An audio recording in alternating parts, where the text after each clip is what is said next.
Shalom saudara-saudara yang dikasihi oleh Tuhan. Kita bersyukur kepada Tuhan jikalau kita sampai hari ini dalam keadaan yang baik, dalam keadaan yang sehat. Karena kita tahu saudara-saudara bahwa Tuhan dialah yang memelihara hidup kita. Bagaimanapun kita berusaha, kalau Dia tidak melindungi kita, kita cepat atau lambat bisa saja mengalami hal yang tidak kita kehendaki. Salam jumpa dalam program Tuhan adalah Gembalaku. Saudara, kita menyaksikan di dunia ini banyak sekali bencana-bencana yang terjadi. Bencana yang kita alami kali ini adalah pandemi COVID-19. Saudara, pandemi ini sangat dahsyat. Maka kalau kita melihat begitu banyak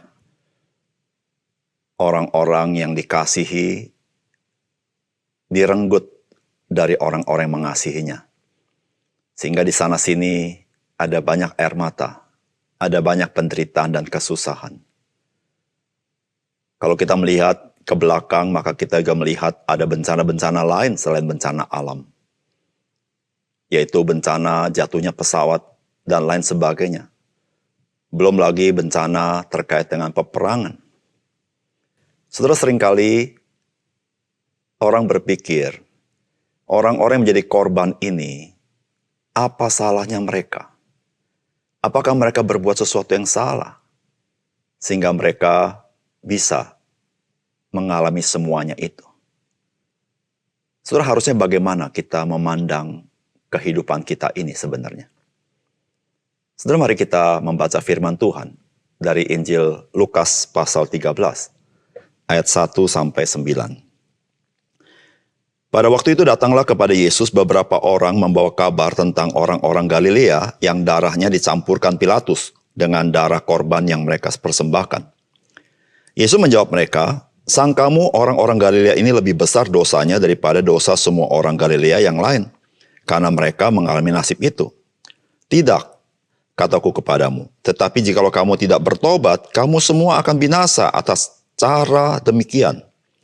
Atau sangkamu ke-18 orang yang mati ditimpa menara dekat Siloam lebih besar kesalahannya daripada kesalahan semua orang lain yang diam di Yerusalem? Tidak, kataku kepadamu. Tetapi jikalau kamu tidak bertobat, kamu semua akan binasa atas cara demikian." Lalu Yesus mengatakan perumpamaan ini, seorang mempunyai pohon ara yang tumbuh di kebun anggurnya, dan ia datang untuk mencari buah pada pohon itu, tetapi ia tidak menemukannya.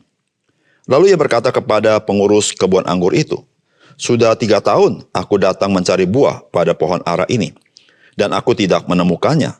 Tebanglah pohon ini, untuk apa ia hidup di tanah ini dengan percuma?"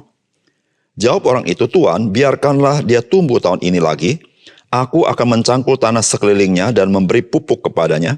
Mungkin tahun depan ia berbuah. Jika tidak, tebanglah dia."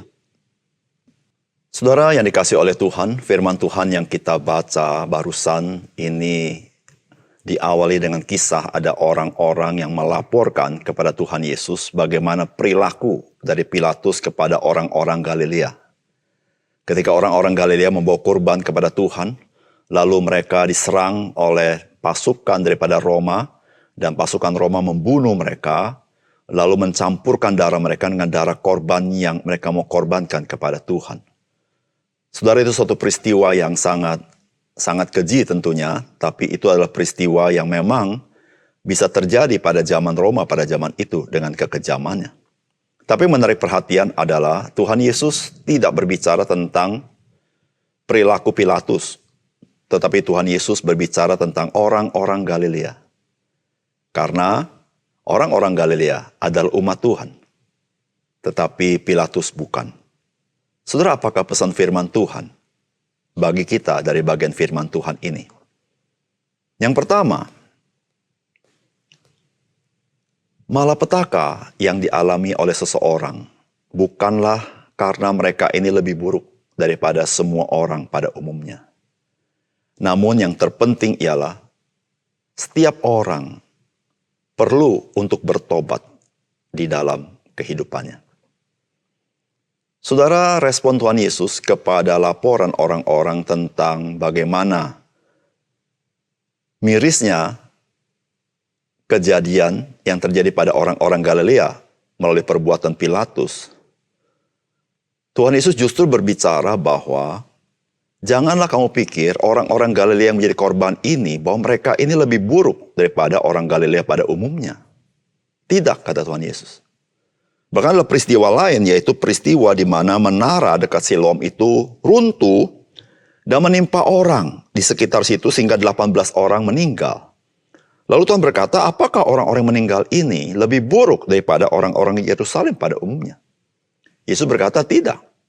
Jadi artinya apa, saudara? Artinya, kita tidak pernah boleh berpikir orang yang mengalami kecelakaan, sakit penyakit, dan lain sebagainya, mereka itu lebih buruk daripada kita semua.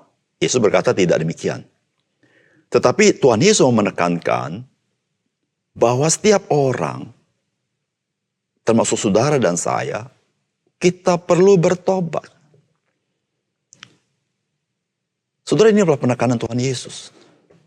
Saudara, kalau kita merasa diri kita lebih baik daripada orang lain, maka kita tidak berpikir bahwa kita harus bertobat. Tuhan Yesus mengajarkan kepada kita supaya kita tidak menghakimi orang lain, tapi kita introspeksi diri. Dan kita bertobat kepada Tuhan untuk segala dosa-dosa kita. Dan Tuhan mengatakan bahwa jikalau kita tidak bertobat, maka kita pun akan mengalami kebinasaan. Saudara yang kasih dalam Tuhan, Tuhan Yesus memperingati orang-orang Yahudi pada zaman itu. Jikalau kamu tidak bertobat, kamu akan mengalami dengan cara sedemikian.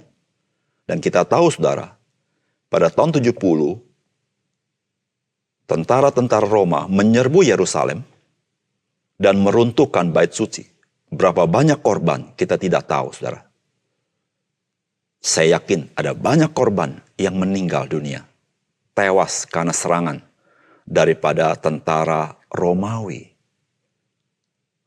Saudara, ini peringatan Tuhan bagi bangsa Yahudi pada zaman itu. Kalau kamu tidak bertobat, kamu mengalami cara demikian juga. Saudara, penting sekali dalam hidup kita. Kita perlu belajar bertobat kepada Tuhan. Bertobat itu artinya berbalik dari dosa kepada Tuhan. Melalui karya Roh Kudus kita datang kepada Tuhan Yesus dan kita diperbaharui roh dan jiwa kita. Dan kita mengalami hidup yang baru. Saudara yang kasih dalam Tuhan, ketika engkau dan saya melihat segala bencana yang terjadi di dunia ini yang merenggut nyawa manusia, ingatlah satu hal yang Yesus katakan kepada kita. Engkau harus bertobat. Jikalau engkau tidak bertobat, engkau pun akan binasa. Yang kedua, saudara. Saudara, Tuhan Yesus mencari buah yang baik dari kehidupan kita. Karena buah yang baik merupakan hasil dari pohon yang baik. Tuhan Yesus memberikan perumpamaan di dalam bagian ini, di mana ada seorang yang mempunyai pohon ara yang tumbuh di kebun anggurnya. Ia datang mencari buah pada pohon itu, tetapi ia tidak menemukannya. Saudara, kita jangan lupa, kita adalah orang-orang tebusan Tuhan, orang yang percaya Tuhan Yesus. Maka kita yang ditebus ini, saudara, kita adalah orang yang Tuhan harapkan dari hidup kita adalah hidup yang berbuah. Berbuah bagi Tuhan. Berbuah menjadi berkat. Karena Tuhan mencari buah itu. Tetapi Alkitab mencatat, Tuhan Yesus berkata, ketika dia mencari buah tidak ada buah. Dan orang yang mempunyai pohon itu mengatakan kepada yang mengurus pohon itu, suruh menebangnya. Tetapi yang mengurus pohon itu berkata, berikan kami setahun. Siapa tahu tahun depan dia berbuah. Saudara yang kasih dalam Tuhan. Ketika Tuhan Yesus berbicara berbuah, maka Tuhan Yesus menekankan pohon yang baik menghasilkan buah yang baik. Jikalau seseorang tidak berbuah yang baik, dia mempunyai kemungkinan besar dia bukan pohon yang baik. Dan saudara, hidup ini adalah kesempatan. Hari ini masih ada kesempatan, tapi mungkin tidak ada kesempatan yang lain. Ketika Tuhan berkata, tebanglah pohon ini, karena tidak berbuah. Karena pohon ini bukan pohon yang baik. Saudara yang kasih dalam Tuhan, ketika kita masih memiliki kehidupan kita, saudara, itu adalah kesempatan yang Tuhan berikan kepada kita. Ketika Tuhan mencari buah itu, Tuhan menemukan buah itu. Bukan karena kita sanggup, tetapi karena kita sudah dilahirkan kembali, karena kita sudah bertobat, mengenal Tuhan Yesus. Sehingga Roh Kudus yang tinggal di dalam kita, bekerja dalam kita, dan ketika kita mengizinkan Dia bekerja dalam hidup kita, maka buah itu muncul dalam hidup kita. Saudara, buah itu adalah buah daripada Roh Kudus yang bekerja dalam hidup kita. Saudara yang kasih dalam Tuhan, betapa indahnya bukan ketika saudara menanam pohon, buah, dan pohon itu menghasilkan buah yang manis. Saudara, siapakah yang bangga ketika pohon itu berbuah-buah yang manis? Bukankah saudara yang memiliki pohon itu? Saudara, betapa Tuhan bangga dengan kita orang-orang percaya yang sungguh-sungguh lahir baru dan hidup baru dan menghasilkan buah yang manis itu. Saudara, maukah saudara menjadi seorang Kristen yang sungguh-sungguh menyenangkan hati Tuhan dengan berbuah bagi Dia? Mari kita berdoa. Bapa surga, terima kasih untuk kebenaran firman Tuhan. Biarlah firman-Mu sekali lagi mendorong kami supaya kami lebih introspeksi diri. Karena yang terpenting di mata Tuhan adalah kami harus belajar bertobat. Apapun yang terjadi dalam hidup kami harus terus belajar bertobat. Bahkan ya Tuhan, Engkau mencari buah dari hidup kami, hidup buah yang baik. Biar Tuhan tolong kami supaya kami memiliki hidup yang baru itu. Dan di dalam kuasa Roh Kudus kami menghasilkan buah yang manis, buah yang indah. Sehingga menyenangkan hati-Mu ya Tuhan. Tuhan tolong kami, sehingga di tengah-tengah bencana-bencana yang begitu banyak di dunia ini, kami selalu mengingat perkataan Tuhan Yesus. Bahwa kami perlu bertobat. Terima kasih Tuhan. Dalam nama Tuhan Yesus kami berdoa. Amin.